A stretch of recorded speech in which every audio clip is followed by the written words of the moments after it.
Nobody grows up wanting to be a drug addict. I started gangbanging at 13 years old, and by 17, I was a heroin addict. I lost my son to the system, and I hated myself as a result. I was a very angry person. The streets became my home. The streets were my existence, my life. I didn't trust anyone. My family were my homies on the street and the ones that I shot dope with, but I was trapped. I took from others to feed my drug habit. I hustled on the streets, and the web just kept getting bigger and bigger. I remember being covered with abscesses on my arms and body from using all of the drugs. I also remember being sick and living under a bridge, and some Christian people coming and bringing medication to me and praying for me. I used to hide from the cops under the bridge, and I remembered being stabbed on the corner and wrapping my arm to keep from bleeding everywhere. I recall waking up in an ambulance after an OD and reality kicking in with withdrawals from my 10-year run from heroin addiction.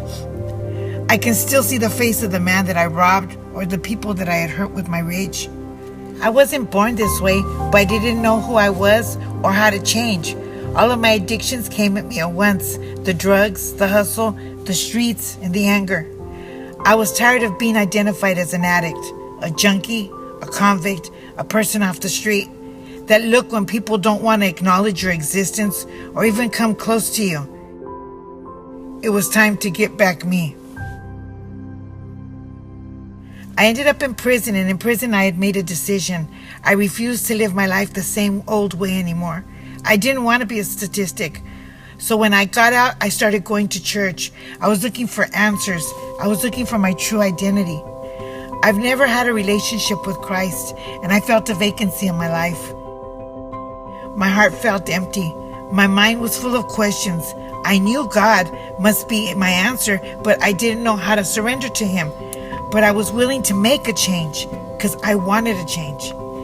I gave my life to Christ alone in my bedroom. I asked God to please help me. I didn't want to go back to drugs, to the streets, or to my past life. There in that bedroom, I immediately felt a peace in my heart. I knew things were going to be different. I just felt different. I felt God in me. I began to sense the calluses around my heart being removed little by little. I met Anthony at church, and we connected right away. We identified with each other as if we'd known each other our whole lives. He'd been in prison 30 years, and I'd been on the street for 30 years. And God was putting us together. Soon we were married. My husband and I have had the privilege of opening a women's recovery home called The Bridge. We started a Bible study group for anyone wanting to learn about God, helping others to find their identity in Christ just like I had. God didn't save me to sit back and be complacent. Today, The Bridge reaches the hurting, the lost, the addicted, and the forgotten. We reach them with the hope of Jesus. I know God has always had a purpose for my life. Today, I'm grateful for the struggles of my past. They have made me the woman of God that I am today. Now I am confident in Christ. Today, I have an identity in Him. I'm a daughter of the King. My name is Benita Martinez. San Diego is my city, and I'm privileged to belong and serve at Center Church, bringing the light and hope of Jesus Christ to the bridges and the barrios of our city. The streets are still calling, but the voice is different now. The voice is the call of God Himself.